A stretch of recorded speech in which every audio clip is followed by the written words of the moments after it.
I want to just finish up with economics really quick.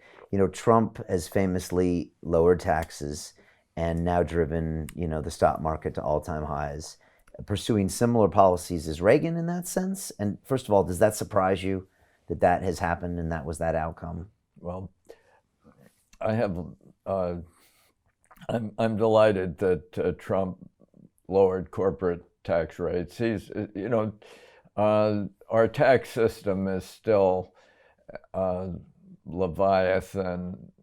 It's still incredibly complex. It still costs, I can't remember, billions and billions of dollars for compliance.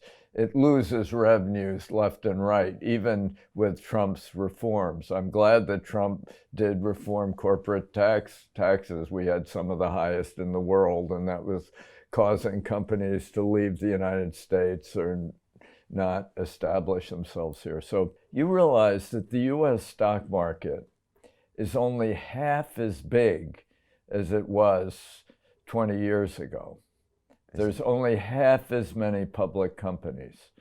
And that the number of IPOs has collapsed some 90%. That is initial public offerings. There are now a lot of big unicorn initial public offerings that people imagine mean that this is a great era for IPOs, but that's a deception. Small companies can't go public anymore, and it's really a tragedy. So there are serious issues still in the United States, and I think Trump has been a great president in many ways, but I don't agree with his trade policy. I don't agree with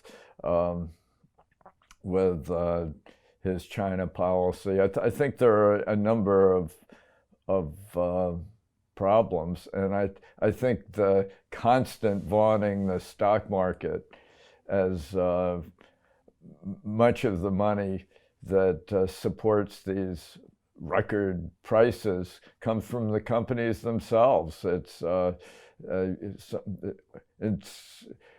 sometimes 80% of the net new investment in many of these companies comes from the companies themselves. Stock buybacks. Yeah, right. Stock buybacks. Right. And so it's not the best barometer of how everyone's doing. It really isn't. And money, and there's a scandal of money. Money doesn't mean anything if it can be just printed by governments.